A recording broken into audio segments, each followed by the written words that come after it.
अम्मा बाद फ़अऊज़ु बिल्लाहि मिनश्शैतानिर्रजीम बिस्मिल्लाहिर्रहमानिर्रहीम।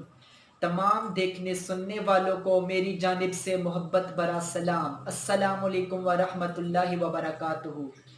हज़रत अनस रज़ी अल्लाह अन्हु रिवायत करते हैं कि हुज़ूर अलैहिस्सलाम ने एक मरतबा हिजामत करवाई। जैसा कि ये हज का मौका था तो हुज़ूर अलैहिस्सलाम ने अपनी दाईं जानिब हजाम के आगे फरमाई और कहा कि मेरे दाईं जानिब से बाल काट दो। तो हजाम ने आपकी दाईं जानिब से बाल मुबारक काट दिए। फिर हजूर ने हजरत अबू तलहा अंसारी रज़ी अल्लाह अन्हु को बुलाया और उनको ये बाल अता कर दिए। फिर हजूर अलैहिस्सलाम ने अपनी बाईं जानिब हजाम के आगे की और कहा कि मेरी बाईं जानिब से भी बाल काट दो।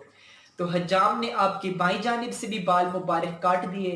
तो ये बाल भी आपने हजरत अबू तलहा अंसारी रज़ी अल्लाह अन्हु को अता कर दिए और फरमाया कि ए अबू तलहा जाओ ये बाल जाकर लोगों में तकसीम कर देना। हजरत उस्मान बिन अब्दुल्ला रज़ी अल्लाह अन्हु से एक रवायत सुनिए। आप फरमाते हैं कि हजरत उम्मे सलमा जो कि हजूर अलैहिस्सलाम की जोजा मोहतरमा थी, आपके पास हजूर अलैहिस्सलाम के कुछ बाल मुबारक थे। जब भी मदीने में कोई बीमार होता तो आप ये बाल लेकर पहुंच जाती, बालों को डब्बी से निकालती और पानी में भिगो देती और मरीज को पिला दिया करती। जब हजूर के बाल मुबारक की बरकत पानी में शामिल हो जाती ना, तो फिर अल्लाह जल्ला शानहू मरीज को सेहत याब फरमा दिया करते। अल्लाह अकबर। अच्छा आगे चलिए, आगे सुनने। हजरत खालिद बिन वलीद रज़ी अल्लाह अन्हु ये एक ऐसे सहाबी हैं जिन्हें जिंदगी में कभी शिकस्त नहीं हुई, हमेशा ये कामयाब होते रहे। चूंकि इन्हें सैफुल्लाह कहा जाता है तो अल्लाह की तलवार को कौन हरा सकता है। हजरत खालिद बिन वलीद रज़ी अल्लाह अन्हु की ख्वाहिश ये थी कि वो राह हक में शहीद किए जाएं, लेकिन उनकी ये आरजू पूरी ना हो सकी। हजरत खालिद बिन वलीद रज़ी अल्लाह अन्हु की क़यादत में एक मरतबा मुसलमानों को पसपाई होने लगी, आपके क़यादत में जंग में आप मुश्किल आन पड़ी। तो उस वक्त एक सहाबी ने कहा कि लगता है कि आज कज़ा आ गई है। ऐसा कभी हुआ नहीं कि हजरत खालिद बिन वलीद रज़ी अल्लाह अन्हु की क़यादत में मुसलमानों की पसपाई हो रही हो और आज मुसलमान पसपा होने लगे हैं। तो उधर मदीना में हजरत अबू उबैदा रज़ी अल्लाह अन्हु को हुजूर ख्वाब में आ मिलते हैं।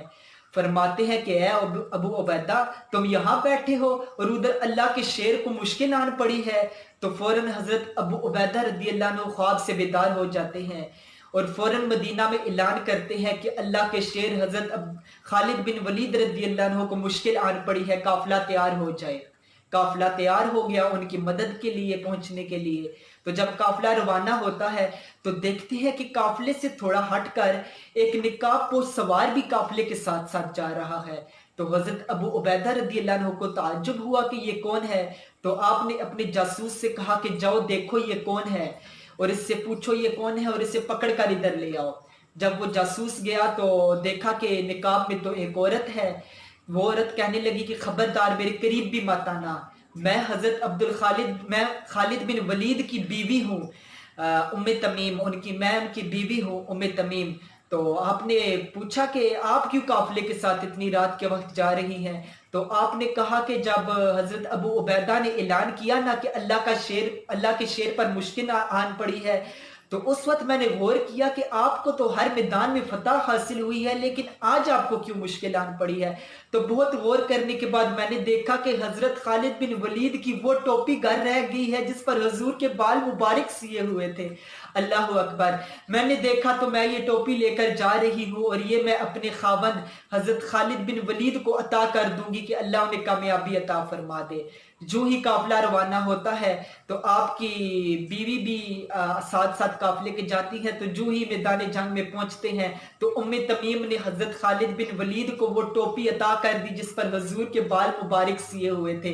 तो फौरन अल्लाह जल्ला शानहू ने फतह अता कर दी।